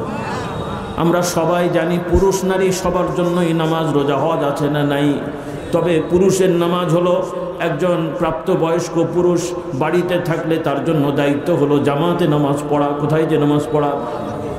ফজরের ওয়াক্তে পুরুষটা স্বামীটা ফজরের সময় উঠে, শীতকাল হোক প্রচণ্ড ঠান্ডায় সে মসজিদে চলে গেল, ফজরের নামাজ জামাতে পড়ল, আর মহিলা তার স্ত্রী বাড়িতেই ঘুম থেকে উঠে বাড়িতে নামাজ পড়লো। বলেন তো কার সওয়াব বেশি, কার সওয়াব কম? কার সওয়াব বেশি? ওই যে ভাই বলছে ওনারটা বেশি। এখানেই তো আমাদের বলি। এখন এই ফতোয়া যদি আপনারা মহিলাকে দেন, অটোমেটিক তো মন খারাপ হবে যে মসজিদে যেতেও দিল না, আবার বলছে যে সব বেশি, তাহলে আমরা কোথায় যাব? হ্যাঁ, বুঝতে পারে নাই। কারণ পুরুষের জন্য জামাতে যাওয়া জরুরি, মহিলাদের জন্য জামাতে যাওয়া জরুরি তো নয়, বরং বাড়িতে পড়া উত্তম। তাহলে পুরুষ মসজিদে যে উত্তম কাজ করেছে, নারী তার বাড়িতে পড়ে উত্তম কাজ করেছে। দুইটাই আল্লাহর আইন, দুইজনই মেনেছেন। সব কার বেশি কার কম? এই তো মাশাআল্লাহ। আমার ছাত্র ভাইরা বলো, পরীক্ষা দিয়েছো, 5টা প্রশ্ন দেওয়া হলো, এই 5টা প্রশ্নের সকল প্রশ্নের মান সমান, 5টার মধ্যে যে কোনো 4টে দাও। বলে না এই সময় দেখা গেল কোনো প্রশ্নের উত্তর দিতে যে 5 পাতা লিখতে হয়, কোনো প্রশ্নের উত্তর দিতে যে 3 পাতা লিখতে হলো, কিন্তু মান কি হলো? সমান। তখন তার বলা হয় না যে 5 পাতা দিয়েছি স্যার এই জন্য নম্বর বাড়িয়ে দেন, 3 পাতা হয়েছে কমিয়ে দেন, তাই কি বলে নাকি? তাহলে আল্লাহর আইনে যেটা যার জন্য যা দেওয়া হয়েছে, আল্লাহ তাআলা সওয়াবের দিক থেকে সমান করে দিয়েছেন। বলুন সুবহানাল্লাহ। তাহলে নারীরা ঠকলো কি বলেন? তাহলে নারীরা ঠকে নাই, বলুন সুবহানাল্লাহ। এখন আসেন, পুরুষ নারীদের দায়িত্বটা আল্লাহ তাআলা কি দিলেন আপনাদেরকে বুঝে নিতে হবে। কারণ আমরা মুমিন মুসলিম, আমাদের প্রথম দায়িত্ব হবে ইসলামের বিধানে পুরুষের দায়িত্ব কি, নারীর দায়িত্ব কি, এগুলো আমাদের সন্তানদেরকে শেখানো। কিন্তু সেটা না শিখিয়ে আমরা অন্য ধর্মের বা অন্য দেশের ধর্মহীন, ধর্মের সাথে সম্পর্ক নেই, নীতি নৈতিকতার সাথে সম্পর্ক নেই, এই ধরনের আইন পড়াচ্ছি। পুরুষ নারী সমান, কাঁধে কাঁধ মিলিয়ে সমাজের উন্নয়ন করবে, এটা কোনো মুসলমানের কথা হতে পারে না। কথাগুলো বুঝে দেখেন। আল্লাহ তাআলা আমাদেরকে দায়িত্ব বন্টন করেছেন। একজন মহিলার ক্ষেত্রে, মেয়ে বাচ্চার ক্ষেত্রে আল্লাহ তাআলা জন্ম থেকে মরা পর্যন্ত, মৃত্যু পর্যন্ত একজন মেয়ের, নারীর সকল দায়িত্ব আল্লাহ তাআলা বন্টন করে দিয়েছেন পুরুষের উপরে। অর্থাৎ একজন মেয়ে বাচ্চা ছোটবেলা থেকে, জন্মের পর থেকে বিয়ে দেওয়া পর্যন্ত তার খাওয়ানো, পড়ানো, দেখাশোনা সব দায়িত্বগুলো কার উপরে দেওয়া হয়েছে? বাবার উপরে। আচ্ছা, বিয়ের পরে কার উপরে দেওয়া হয়েছে? স্বামীর উপরে। বাবাও মারা গেছেন, স্বামীও মারা গেছেন, যদি ওই মহিলার ছেলেরা থাকে তাহলে এখন দায়িত্বটা কার উপরে? ছেলের উপরে। ছেলে নাই, ভাই যা যদি থাকে তাই। আর যদি ছেলে ভাই কেউ না থাকে তাহলে এই মহিলা বাবা থেকে থাকলে বাবা থেকে সম্পত্তি পাবে, স্বামী থেকেও সম্পত্তি পাবে। তাহলে সে একা মানুষ, বাবা থেকেও সম্পত্তি পেল, স্বামী থেকেও সম্পত্তি পেল, সে শুধু নিজের বিষয়টা মেনটেন করবে, অন্য কারো বিষয় দেখার কোনো দায়িত্ব তাকে দেওয়া হয় নাই। তাহলে নারীদের কি বার্ডেন দেওয়া হয়েছে? হ্যাঁ, কিন্তু এই শিক্ষা আমাদের মেয়েদেরকে দেওয়া হয় না। তারা মনে করে যে, কারণ আপনাদের সমস্যা তো আছেই, কারণ আপনাদের দেশে বা বাংলা পৃথিবীর প্রায় জায়গায় এখন সমস্যা হলো যে মুসলমানের ছেলেরাও বিয়ে করতে যে কাগজে কলমে 1, 2, 3, 4, 5 লাখ টাকা দেড়মোহর লিখলেও শ্বশুরের থেকে 10-20 লাখ টাকা আদায় করে। আপনাদের দেশে নেই মনে হয়, খুব আস্তে বলা হচ্ছে, মনে হচ্ছে অনেকের এই অভ্যেস আছে। আল্লাহ হেদায়েত দান করুন। যুবকদের বলে যাই, যারা এখনো বিয়ে করনি, আজকে থেকে প্রতিজ্ঞা করবে ইনশাআল্লাহ কখনোই শ্বশুর বাড়ির থেকে কোনো জিনিস বলে কয়ে প্রেসার দিয়ে আনা যাবে না, আনবে না, এটা হারাম। কারণ ইসলামের বিধানে স্বামী মানে পুরুষ জামাই সে দেড়মোহর দিয়ে স্ত্রীকে নিয়ে আসবে, সব দায়িত্ব নিয়ে, যে সে তার স্ত্রীর খাওয়া দাওয়া ভরণ পোষণ সব ব্যবস্থাপনা করবে। এটা আল্লাহর আইন। আল্লাহ আমাদেরকে বোঝার তৌফিক দান করুন। আইনটা কার বলেন? এখন মহিলারা কাজ করতে পারবে কিনা সেটা হলো আরেক প্রশ্ন। মহিলারা পড়াশোনা করবেন, জ্ঞান অর্জন করবেন, ইসলামে কোনো বাধা নেই। তবে শর্ত হলো পড়াশোনার পরিবেশটা হতে হবে পর্দার সহিত। কিসের সহিত?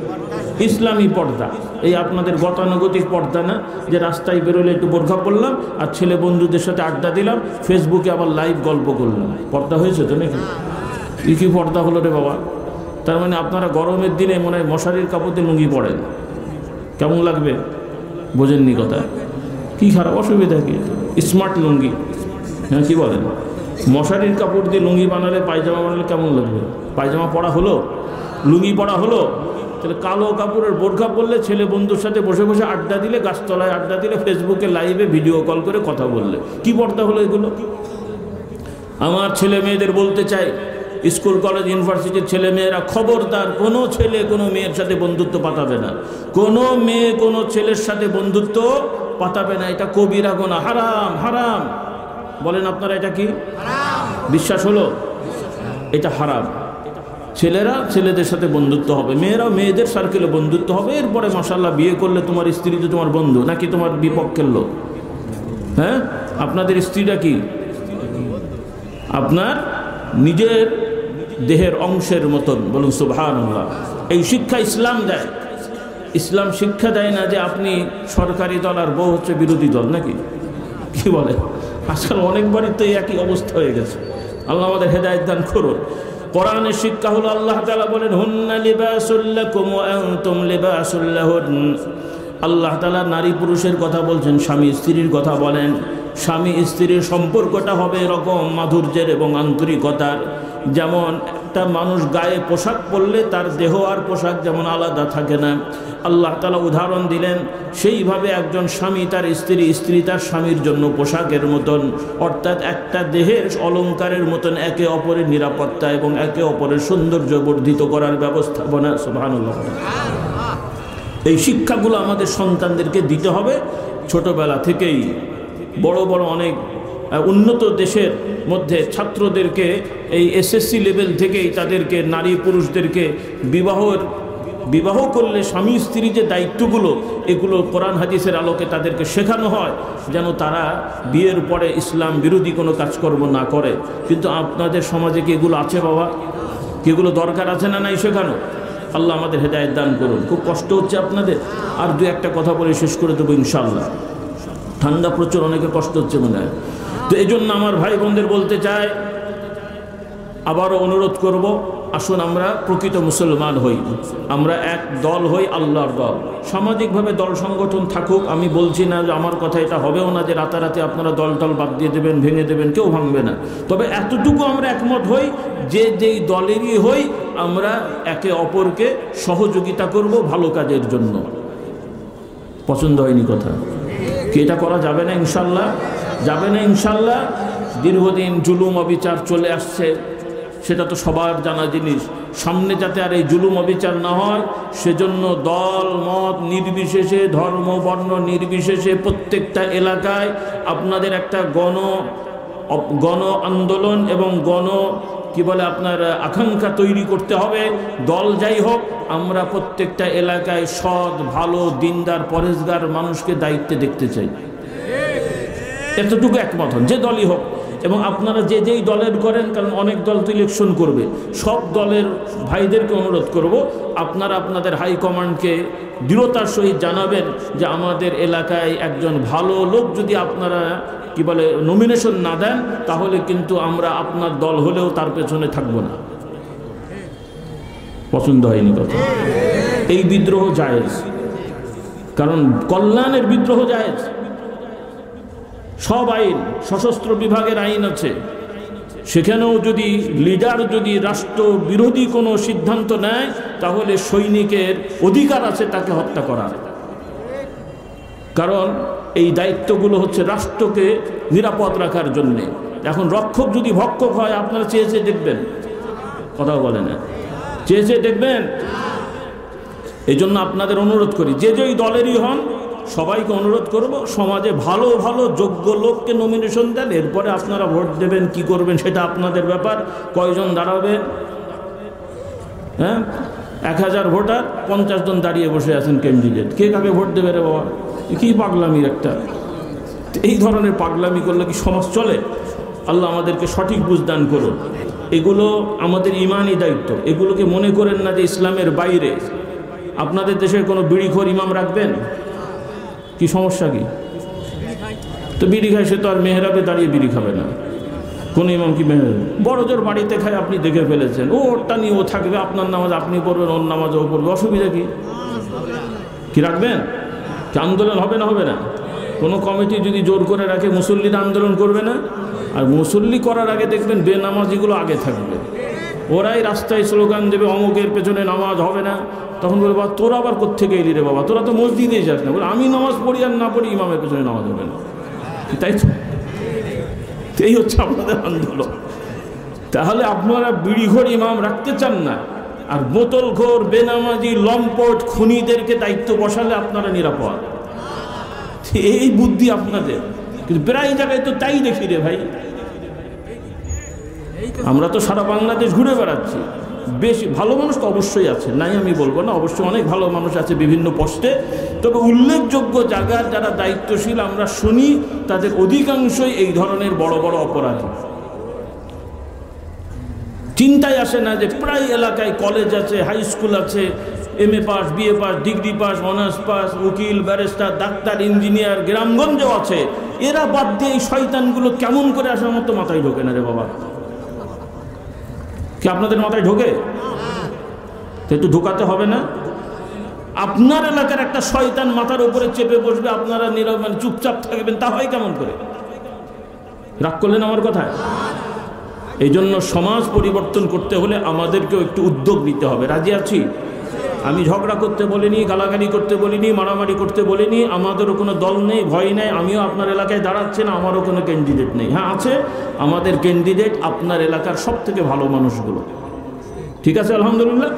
ওদেরকে বসান, আমরা খুশি। আর যদি মনে করেন শিয়ালের কাছে মুরগি দিয়ে আপনারা নিরাপদ থাকবেন, তো আমার আর কিছু করার নেই, থাকেন আপনারা। আল্লাহ আমাদের হেদায়েত দান করুন। এগুলো ইমানই দায়িত্ব রে ভাই, এগুলো শুধু সামাজিকতা না, এগুলো ইমানই দায়িত্ব। আল্লাহ আমাদের হেদায়েত দান করুন। আর অনুরোধ করব ভাইয়েরা, আসুন আমরা বেশি কিছু না পারি, অন্তত হারাম থেকে বিরত থাকি। কি থেকে? কবিরা গুনাহ, মিথ্যাচার করা, মিথ্যা সাক্ষী দেওয়া, মিথ্যা মামলা করা, বাবা মার সাথে অবাধ্য হওয়া, স্ত্রীকে মারধর করা, গালাগালি করা, এগুলো কিন্তু ছোট গুনাহ নয়, বড় গুনাহ। কি গুনাহ? বড় গুনাহ। স্ত্রীকে খবরদার মারধর করবেন না। এগুলো আল্লাহর আইনেও হারাম এবং প্রচলিত আইনেও অপরাধ। দুটো আইন তো আছে, তৃতীয় আর একটা বিষয় আছে। আগে অনেক জায়গায় শোনা গেছে মেরেছে টেরেছে, আচ্ছা যা হওয়ার হয়ে গেছে, কিন্তু এখন শোনা যায় মারলে আবার খেতেও হয়।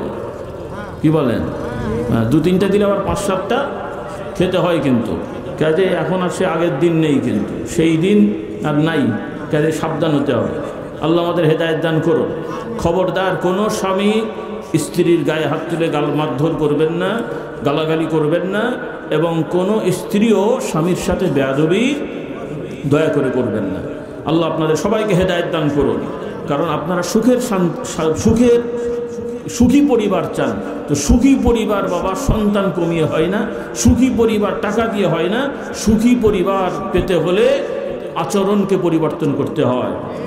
অনেক সময় আমরা তো হুজুর মানুষ পানি পড়া নেয়, বিভিন্ন দোয়া টোয়া নেয়, আসে হুজুর এই সমস্যা ওই সমস্যা। মাঝে মাঝে দু একটা সাদা সিধে, হুজুর আমার বইয়ের সাথে খুব গণ্ডগোল, একটু দোয়া করে দেন, পানি পড়ে দেন। তা আমি বলি যে ভাই তোমার এই পানি পড়ে হবে না, তুমি মুখটা হাঁ করো, তোমার গাল পড়ে দিই। কেন ভাই? তো তুমি এই বাড়িতে ঢুকে উল্টো পাল্টা বলবে, আর ও বেচারা রান্না করছিল, গরমের মধ্যে থাকে, তুমি উল্টো পাল্টা বলবে, আর ওর মাথা ঠান্ডা থাকে, ও মেজাজ গরম হয়ে যায়। তো আগে মুখটা ঠিক করো, দেখবে সব ঠিক হয়ে গেছে। কি বলেন? মুখ ঠিক তো সব ঠিক। আবার মহিলারা অনেক সময় একই ঝামেলা। আপনারা বাইরে থেকে খেটে মেটে যান, কষ্ট করে, ঢুকতে না ঢুকতে শুরু হয়ে গেল। তো এক হাতে তালি। মা বোনদের বলি, স্বামী বাইরে থেকে আসছে, একটু নম্রভদ্র কথা বলেন। আপনিও বাইরে থেকে গেছেন, একটু নম্রভদ্র কথা বলেন। একটু আগে যে সালাম টালাম দেন, একটু মুসাফা টুসাফা করেন। কি খারাপ বললাম নাকি? খুব লজ্জার জিনিস নাকি? হ্যাঁ, স্বামীরা বাড়িতে যে সালাম দেবেন, বউয়ের সাথে মুসাফা করবেন, আরও কিছু, ওগুলো সব মাহফিলে বলা যায় না, একটু শিখে নেবেন। বিয়ে করেছেন কিছুই জানেন না, শুধু বাপ হয়ে গেছেন, কেমন করে হলো? একটু শিখে নেন। পরিবার সুখী হওয়ার জন্য আল্লাহর আইন আছে। আল্লাহ নবী শিক্ষা দিয়েছেন, প্রত্যেক পুরুষ সব থেকে বেশি সাজবে তার বউয়ের জন্যে, প্রত্যেক স্ত্রী সব থেকে বেশি সাজবে তার স্বামীর জন্যে। আপনারা বউয়ের জন্য সাজবেন কি? লিপস্টিক দেবেন নাকি? কেন? অর্থাৎ কোনো পুরুষ স্বামী যদি স্ত্রীকে আকর্ষিত করার জন্যে বা স্বাভাবিকভাবে পরিপাটি হয়ে থাকে, সুন্দরভাবে থাকে, এটাও তার জন্য সওয়াবের কাজ। এবং স্ত্রীরাও তার স্বামীকে আকর্ষিত করার জন্য যত সাজবে, সে তত সওয়াবের অধিকারী হবে। তবে এই সাজ আবার ওই ডিজিটাল সাজমাজ না, আবার ডিজিটাল আবার কিছু উল্টো পাল্টা সাজাচ্ছে, ওগুলো আমি বলিনি, সেগুলো কিছু খারাপ জিনিস আছে। এগুলো ভালো, স্বাভাবিক একটা মহিলা যেগুলো সাজে আর কি। আল্লাহ আমাদেরকে হেদায়েত দান করুন। তো এই শিক্ষাগুলো আমাদের সন্তানদেরকে দিতে হবে ভাই। আল্লাহ আমাদের হেদায়েত করুন।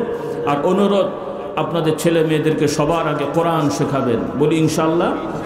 আপনাদের একটা আন্দোলন করতে হবে যে আপনাদের প্রতিটা ঘরে ঘরে ছেলে হোক মেয়ে হোক সবাই যেন সহি শুদ্ধ করে কোরআন পড়ে, বলি ইনশাআল্লাহ।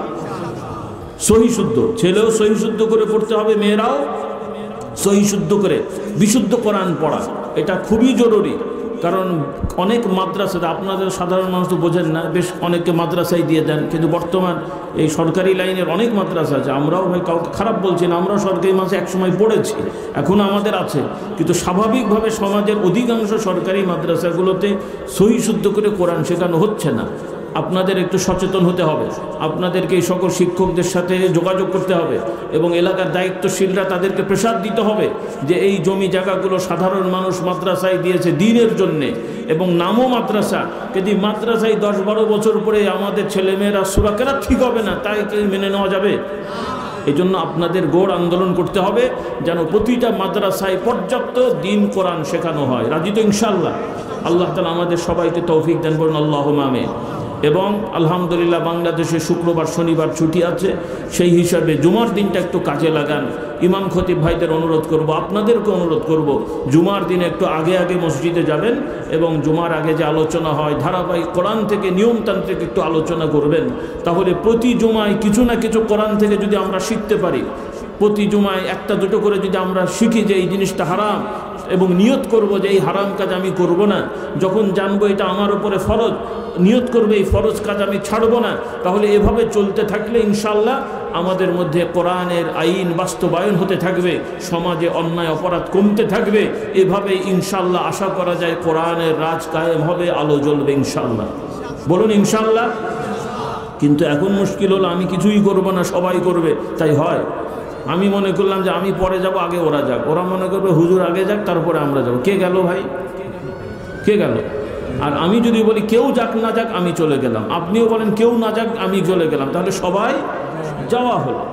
কিন্তু আমাদের এমন হচ্ছে আগে ওরা করুক তারপরে আমরা করবো, ওরা বলছে ওরা করুক, তো এই হচ্ছে শুধু। তো এইভাবে চললে হবে না, কেউ করুক আর না করুক আমি করব, কেউ মানুক না মানুক আমি মানবো। রাজি ইনশাল্লাহ বলি? আল্লাহ আমাদের সবাইকে হেদায়েত দান করো। এইভাবে আমরা চলার চেষ্টা করি, কোরআনের সাথে লেগে থাকি, ভালো ভালো মানুষ আল্লাহওয়ালা দিনদার এদের সাথে সম্পর্ক করতে হবে।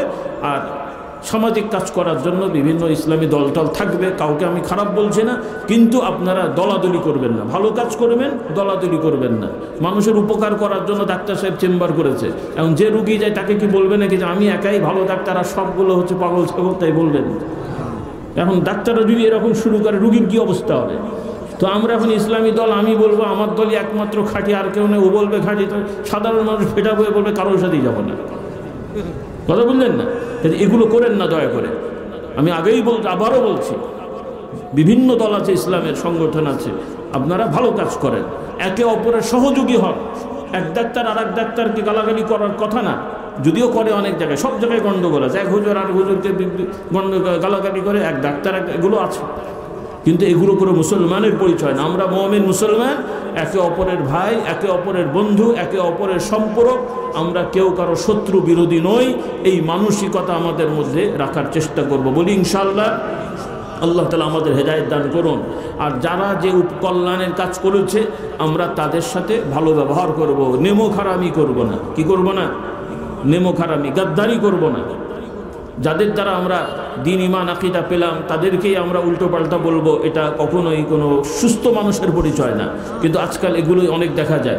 বাকি কথা আর আমি বলছি না। সর্বোপরি বিক্ষিপ্ত কিছু কথা বলেছি, আপনাদের কষ্ট হয়েছে, আর বাকি কথা ইনশাআল্লাহ আপনাদের আল্লাহ তাআলা করলে অন্য সময় বলা হবে, যাবেন।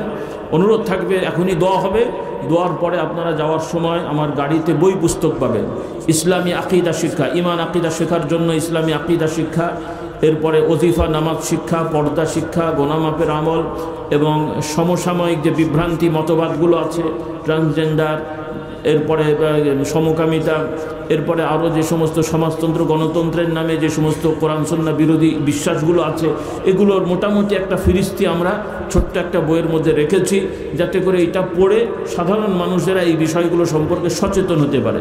তো আমার ভাই বোনদের প্রতি আহ্বান, আপনারা এই কিতাবগুলো একটা একটা করে নিয়ে যাবেন, ইনশাআল্লাহ কিনে নিয়ে যাবেন, কাজে লাগবে।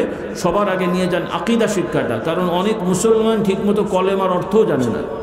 কলেমা মুখে বললেও কলেমার অর্থ সঠিকভাবে জানে না, বা মুখে অনুবাদ করলেও অনুবাদটা সঠিক হলেও ভাব তারা বোঝে না যে এর মানেটা কি হলো।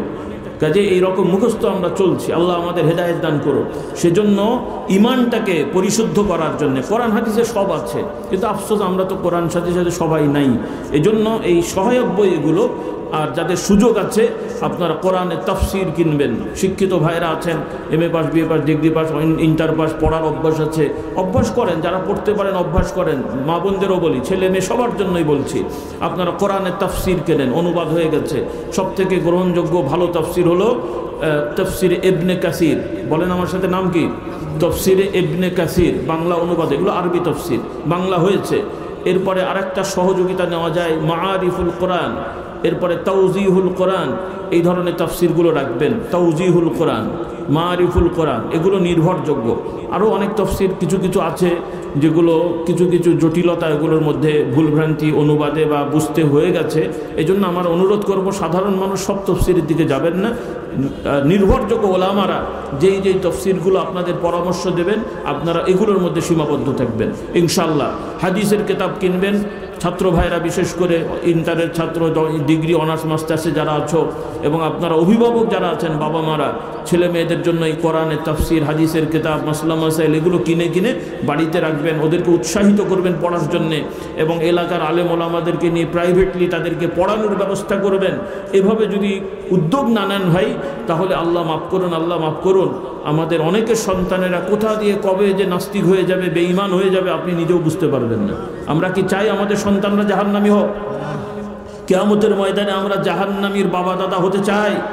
নিজেরাও তাদের জন্য বিপদে পড়তে চাই? এই জন্যে আমাদের সন্তানদের প্রকৃত কল্যাণ হলো সবার আগে তাদেরকে ঈমান শেখানো, তাকওয়া শেখানো, এর সাথে আমরা দুনিয়াবি জ্ঞান বিদ্যা তাদের শেখাবো। আর টার্গেট আমরা করব না, টার্গেট থাকবে সে সমাজে সৎ এবং একজন যোগ্য মানুষ হোক, যেটাই হোক, ডাক্তার হোক, ইঞ্জিনিয়ার, উকিল হোক, ব্যারিস্টার, একজন সৎ যোগ্য মানুষ হোক, ভণ্ড যেন না হয়। কি যেন না হয়? ভণ্ড যেন না হয়। এই চেষ্টাটা আমাদের থাকতে হবে, কারণ কোনো পেশারই খারাপ না, কেউ কারো থেকে বড় না। ডাক্তারের থেকে ইঞ্জিনিয়ার বলো, ইঞ্জিনিয়ার থেকে ডাক্তার বলো, কাল লাগবে না কাল লাগবে? বলেন তো, সবারই লাগবে। সেটা এখানে কাকে বড় করবেন, কাকে খাটো করবেন, সবারই লাগবে। এখানে এতগুলো পিলার আছে, কোনটা লাগবে না ভাই? কাজে কোনোটাকে খারাপ বলার কিছু নেই, কোনোটাকে বেশি বড় করার কিছু নেই, সবাইকে মর্যাদা দিতে হবে। রাজি আছি ইনশাল্লাহ? এই নীতিগুলো আমরা রাখবো। তো যাই হোক, অনেক রাত হয়ে গেছে, আসুন আমরা তওবা করে ইস্তেগফার পড়ি, দোয়ায় শরীক হই। দোয়ার আগে যদি স্যার কিছু বলতে চান বলবেন। আচ্ছা, আসুন আমরা সবাই একটু তওবা করে নিই। মুসাফির হালতে আছি, মায়েরা, বোনেরা, ভাইরা, সবাই আসুন একটু তওবা করি। আমাদের গুনাহ নাই এরকম কে কে আছি বাবা? আছে না গুনাহ? আমরা সবাই আল্লাহর কাছে ক্ষমা চাইব। আমি হুজুরের কাছে না রে বাবা, কার কাছে? আমরা একসাথে আল্লাহর কাছে ক্ষমা চাইবো। এই হলো তওবা করা। অনেকে মনে করে পীর সাহেবের কাছে তওবা করতে হবে। আরে বাবা, ইমামের পেছনে আপনি নামাজ পড়েন না? তো ইমামকে সেজদা করেন, ইমামের ইবাদত করেন, এটা একটা নেতৃত্ব। তো ওইভাবে আমরা আল্লাহর কাছে ক্ষমা চাই, পীর সাহেবের কাছে ক্ষমা চাই না। কার কাছে চাই? পীর সাহেবের কাছে শিখি, পীর সাহেবের থেকে জানি। অনেকে আবার পীর মুরিদির নাম শুনলেই তার মেজাজ খারাপ হয়ে যায়। কোরআনে নাই, হাদিসে নাই, হ্যান নাই, তেন নাই। আরে বাবা, কোরআন তো আরবিতে নাজিল হয়েছে, কোরআন কি আর বাংলা থাকবে নাকি? না উর্দু থাকবে, না ইংরেজি থাকবে? আল্লাহ আমাদের হেদায়েত দান করো। এই জন্য আপনারা অকারণে ঝগড়া বাঁধাবেন না। কোরআন হাদিসে কোথাও তাফসিরুল কোরআন বলা হয় নাই যে তোমরা তফসির করে বেড়াও। একটা হাদিসও নাই তফসিরের কথা। খারাপ আমি বলছি না, এই শব্দটা নেই। অনেক জিনিস শব্দ নেই, যেমন আমরা মাদ্রাসা প্রতিষ্ঠা করেছি, ভালো জিনিস না খারাপ? কিন্তু হাদিসে কোথাও মাদ্রাসা খুঁজে পাবেন? পাবেন না। তো ওলামাদের বলি পাবেন, আমরাও তো জানি। এই মাদ্রাসা শব্দটা নেই, কিন্তু মাদ্রাসায় যেই কাজ করা হয় এগুলো আল্লাহ নবী সাহাবাদেরকে দিয়ে মানে শিখিয়েছেন, বলি আলহামদুলিল্লাহ। তাহলে অনেক জিনিস হয়তো সমাজের প্রেক্ষাপটে নাম সৃষ্টি হয়েছে, কাজগুলো আগে থেকেই আছে, ওই রকম ভালো মানুষদের কাছে যাওয়া, ভালো মানুষদের থেকে শেখা, তাদের সংস্পর্শে থাকা, এগুলো নবীওয়ালা কাজ, এগুলো নবীদের দায়িত্ব, নবীর অনুসারীদের দায়িত্ব। ওই জন্যই আমরা ভালো মানুষদের সাথে থাকার চেষ্টা করি। খারাপ করি ভাই? আল্লাহ আমাদের হেদায়েত দান করুন। এগুলো এক একটা ফর্মালিটি, নিয়মতান্ত্রিকতা, কাজে এগুলো নিয়ে না বুঝে কথা বললে এটা খুবই খারাপ জিনিস হবে। আপনারা বোঝার চেষ্টা করেন, জানার চেষ্টা করেন। আল্লাহ আমাদের হেদায়েত দান করুন।